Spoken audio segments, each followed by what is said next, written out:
Okay, so today we're heading up north to Markleville, Indiana, and his niece and her husband have created a worm farm. And you're probably thinking, a worm farm? But yeah, they're able to use worms, and we're going to find out how. And they make some kind of casting or some kind of material for the ground that's supposed to be extra good. So we're going to go up there and we're going to learn about it. So stay tuned. We're going to have more adventures.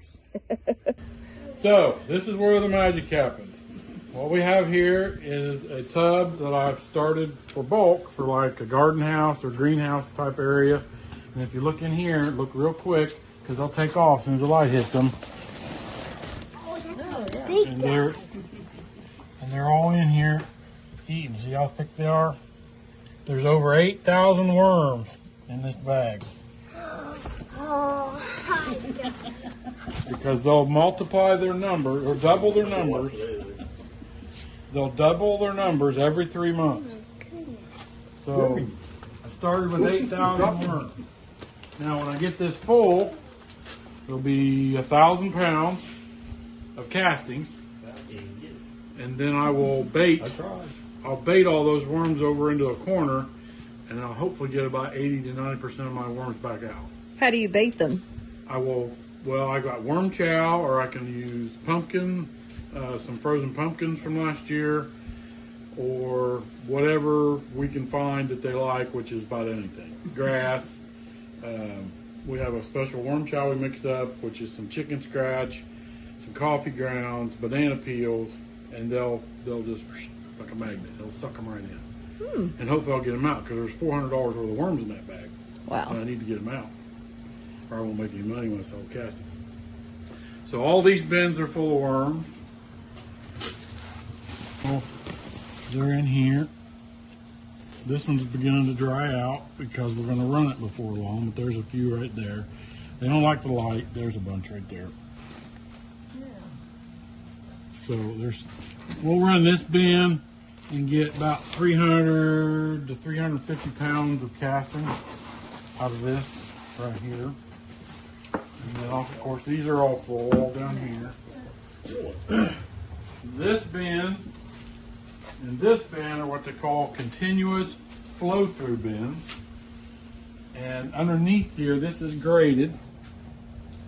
And when I need castings, I'll run a rake underneath here, and the castings will fall down. This will all slide down. The worms will stay in the top 4 or 5 inches. I'll fill more on the top. The worms will come up, they'll eat, and then the next time I'll rake again, and we do the whole thing over again. So the worm, we use a red wiggler, which is not native to Indiana. Red wigglers are worms that are from the south, Florida, Georgia, Alabama, southern half of those states. And because they don't survive the winter. In the wintertime, they'll freeze out if they're in Indiana, so they're not native to Indiana. So we have to buy them from down there. And if we look here, which, you can see them, they're in there also. So this is full of worms and castings. And we'll slowly build this up. And here's some watermelon rinds that was frozen from last year, but they're not liking it too much. There's not a lot of meat left on it. But they don't like the light. As soon as the light hits them, they disappear. They go down, yeah. So we feed, of course, we can't make enough food scraps of our own to feed this many worms. So we partner with coffee house in Pendleton, a juice shop in Pendleton. We get all their pulp after they juice. We got a bagel shop. We get all their leftover out-of-date vegetables, and we just throw it in and they go to town. Coffee grounds are the cheapest because it's free, and they just eat coffee grounds like there's no tomorrow. So you're not actually putting dirt in with them? There's just... Yes, no, it's compost. We have compost piles out back, and we'll screen it down to a fine, and that's what I put in that bulk bag, and then I throw some in here. But I mix in the fruits and the vegetables and the coffee grounds, and I also grow ryegrass and wheatgrass, just like this. And I grow that, and I'll take this one that's ready, and this one's just about ready, flip it upside down, stick it in there, put a little worm chow in it, spray it with a little molasses and water for the sugar, and they'll go to town, and it'll take them about 3 weeks to eat all that up. And they'll Wow. crawl. They'll crawl all in it. Can't remember which. This one. I just put a pad in here yesterday. I'm gonna look at this one. If you look in here, look, they're already in it. And Do they'll they just leave eat- the roots alone so you No, can no. regrow it? They'll eat it all. They'll eat it all. Eat every bit of them. There's part of a banana. And the little white things you see in there are called pot worms. They don't hurt anything. And they're a composter, but they're really small, but they're not going to hurt anything. These are red wigglers. The ones we use are red wigglers. Neat. But we mixed in humic, biochar, a little bit of peat moss, not much.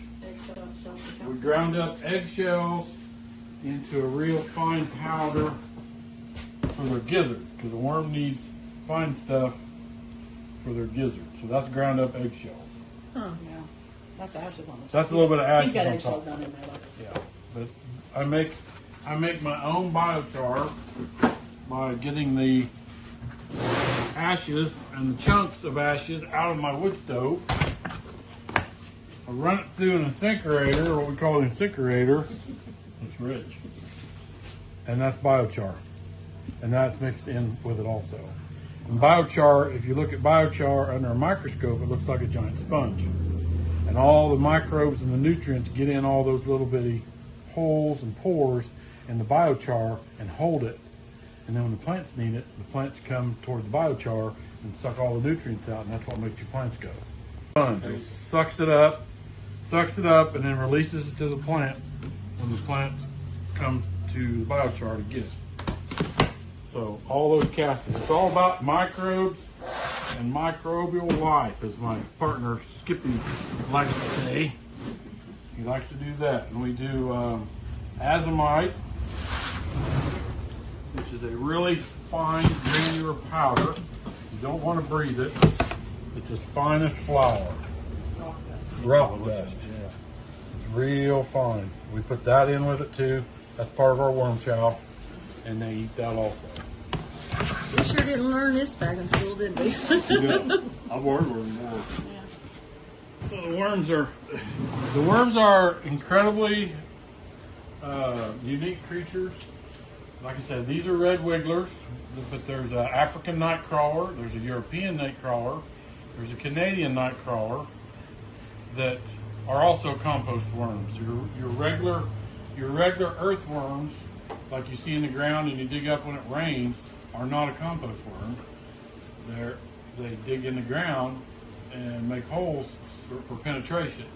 A regular earthworm will go 4 or 5 feet in the ground. These won't. But an earthworm will not compost like the red wigglers do. They just don't eat that much. And the red wigglers just go to town. And the Canadians do, and the Europeans do, and the Africans do. They all are good compost worms. can you show them that breeding? One of the Oh yeah. ones that So babies and eggs in we it? run this kind of like you would back in the day when we had the hogs and cattle. So we have a farrowing barn and a nursery. So this is the nursery. This has a bunch of baby worms in it. Let me get this out of the way before I pull that up. And these are breeder bins. So we let the worms sit in here for 3 weeks, and we what we call strip feed the worms. We don't broadcast all our feed on the outside.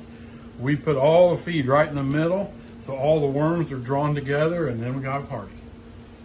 So we start reproducing, and all this right here, they're all right there in the middle. And they'll make more baby worms, or they'll lay cocoon. Cocoons are not easy to spot. I don't have my glasses, but you'll notice all these worms are right in the middle. And it's about the size of the head of a pin. Tell them the song. I'm just busy. I've got a picture I can send to you for later. But anyway, so we let these worms sit. They've already dug off. They took off once it's light. I was just looking to see if There. there's any eggs. Well, they're hard to spot. Sometimes you can see Yeah, I don't have them. my glasses. Yeah, I can sometimes see you can them. see the eggs. I have there. mine. I'm sure I wouldn't be able to see them. They look But- like little round. There's one. It's like a little round ball right No, there. that's not it. Are you sure? No, That's it's what a it looks like piece it of to feed. me. Not the right color. Are you sure? Yes, it's Okay. hard. Okay. It's a piece of corn. They look kind of like that. Yeah, they're kind of that size. So we let this set for 3 weeks, every 3 weeks. Every 3 weeks we'll go through this and we'll screen it. And the worms the eggs and the cocoons and baby worms, if there are any, there shouldn't be any baby worms if we do it right, will screen out and fall through the screen. The full-size adult worms, will fall out the end of the screen. We pick them up, throw them right back in, refeed them, give them paper to eat, Let them party and again. let them party again. In here, and I already had 2 pieces of white bread, and they've ate it all. So it's hard telling where they might be, but there should be baby worms in Yeah, there's here. itty bitty ones in here. See, they're not very big. Yeah, They're little. yeah, that worm right there, that one right there is probably less than a week old, or about a week. These little ones opening up.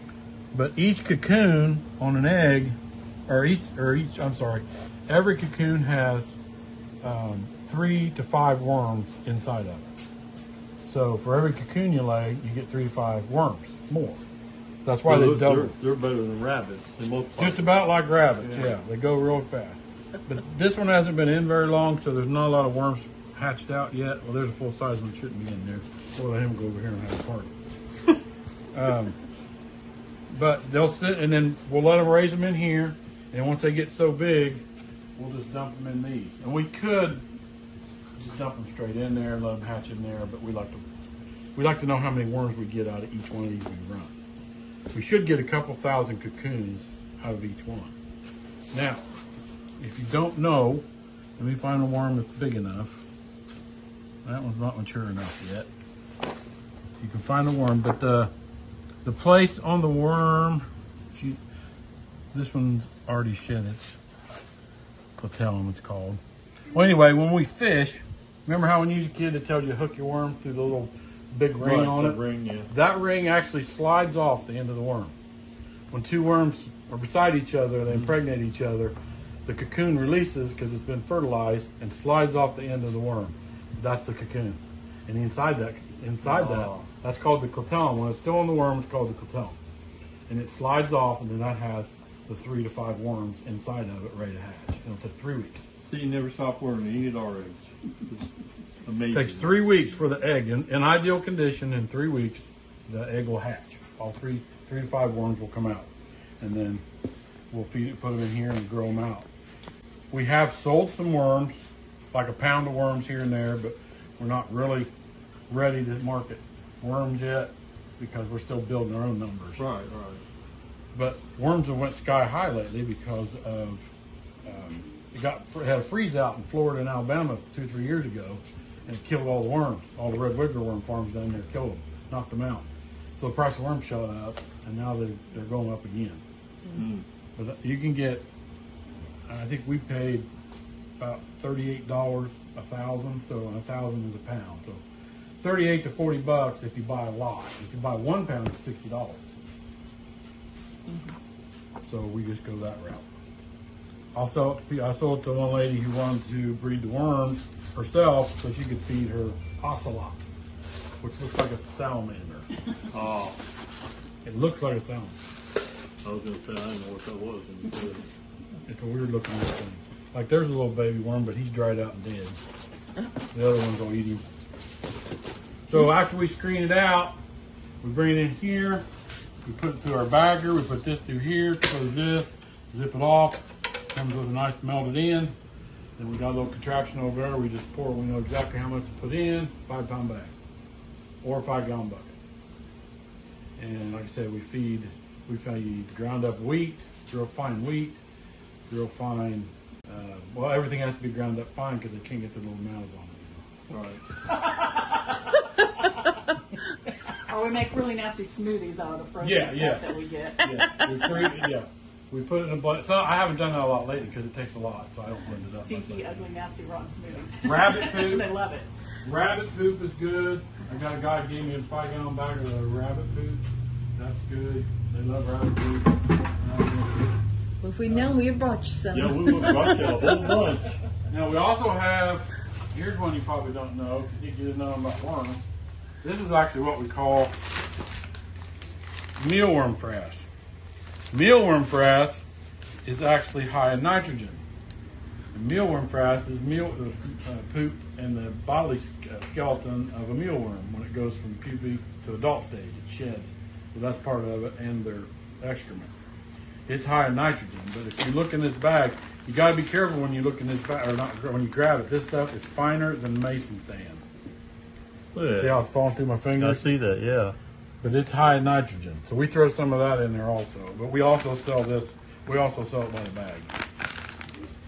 And my buddy had the mealworms, so we keep that around to throw in. We also make a worm tea, and a worm tea consists of, we have a burlap bag about this big around, put in a 5-gallon bucket, put an aquarium aerator tank into the 5-gallon bucket with the castings in a bag. We dump 2 spoonfuls of molasses in it, and the microbes out of the castings will then go eat the sugars in the molasses, and then that makes fertilizer for the plants. And then we sell that by the gallon, and it's a concentrate. So we sell a 1-gallon jug where I could get you 5 gallons of usable product. And it's concentrate. We sell all that almost every weekend at the market, clear through the growing season. And they just, What it's good for is you spray it on the leaves and stuff, and it makes the plants more disease resistant. Oh. And the bugs don't like it either. Like I used to get like big green hornworms on my tomatoes. Yes. And I haven't seen them since we started using the tea. Wow. We don't like it. if you throw the mealworm frass, we throw mealworm frass into the worm tea about 2 hours from it being done, because it takes 24 hours to make it. So I'll start it in the evening, and the next evening I'll put it in a jug. You put the mealworm frass in, that's from a bug that the tomato plant thinks it's getting attacked by. So it'll build a defense against what you've just dumped on it, because it thinks it's getting attacked when it's actually fertilizer, and it will defend itself from the insects. And that's why the insects don't come around anymore, because we dumped the worm frass in the tea, and that's how we put it on the plants. And it makes the tomato plant stronger. Yeah, and it makes the tomato plant stronger. Did you have any problem with squash bugs or stink bugs, whatever you want to call them? No. Few, I mean, like everybody, but no. Hornworm's the worst one. Okay. Things are as big as your finger. I say we had a lot of trouble with those, and they just killed anything that was, squash related. We do have stink bugs around here, but no Yeah. one knows, not really noticing too much in the garden. They go in the house more than anything. Yeah, for some reason I try to get in my house. But, I don't understand that. We get a few of them too. Like, where did it come from? Yeah. Last year we didn't see one stink bug. And this year already, we've already seen probably 1,000. It's just unreal. Heartland Worm Farm, Facebook and Instagram. What made you start doing this? That's a long story. It was actually a friend of mine who will be here after a bit. He showed up one day and said, "Hey, let's do some worms." I said, "Nah, I don't know, Skippy. I don't know." So he dropped it. 2 weeks later, he shows up and says, "What are we gonna do with these worms?" I said, "What worms?" He goes, "These worms I got." I said, "Okay, fine." So we built 2 beds first, and then they ate down. We were just getting started, so we didn't know what we were doing. And it took about 6 months to get our first batch, and then we probably still got worms from when we first started, because they got a lifespan of 4 to 6 years, so they just keep reproducing. But we only started with 7 pounds of worms, and we're probably, that would be 7,000 pounds, 7 pounds, 7,000 worms, and now we're probably closing in on probably 800,000 worms. Wow. We're just guessing, you don't really know. And you said you're selling your product like at the markets and Farmers stuff? market, there's flower shops. I got a guy coming today from a greenhouse in Ohio, flower store or flower farm over Pendleton, Flying Dirt greenhouse in Ingalls, Jazzy's in Chesterfield, Main Street Market in Anderson, and then we go to Mercantile 37. Oh, Mercantile 37 over north of Noblesville. And then we go to the farmers market. We're going to try to go to 2 this year instead of 1. So you're having to produce quite a bit to keep all of them in business. Well, Yeah, I mean, we sold 3 times what we had last year at this time of the year. Because it's been flying off the shelves. We did a program for the garden club in Pendleton, and that got us out there and got a lot of sales off that. And I did a homeschool group, homesteaders homeschool group last week, and they sold a bunch. And then now I've got new followers from them. They were phenomenal. Those people bought some, and now I'm going to do another homeschool group. So we just keep. That's They awesome. just keep coming. We'll run the compost through this.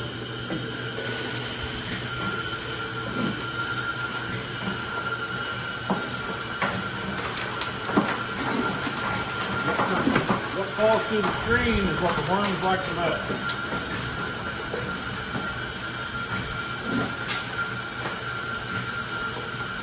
Now, if we were running worms, then everything that falls through the screen would be usable, sellable product as casting. And then the worms would fall out the end, and then we put the worms right back to whatever we were shoveling out of, fill it all back up and start over. Got down to a fine thing. What? I said you got it down to a fine. Well, kinda. We're still honing in. Oh. Here it Almost comes. full gallop.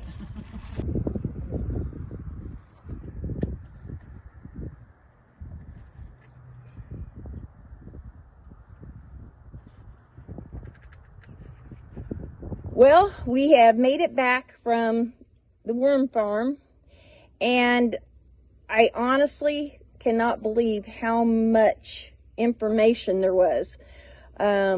There's a lot that goes into that, and I had no idea. I just thought worms, worms and dirt.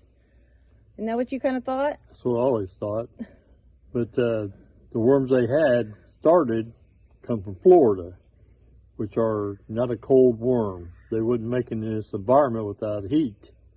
They'll go down about anywhere from 3 to 5 inches deep, and that's all they go down.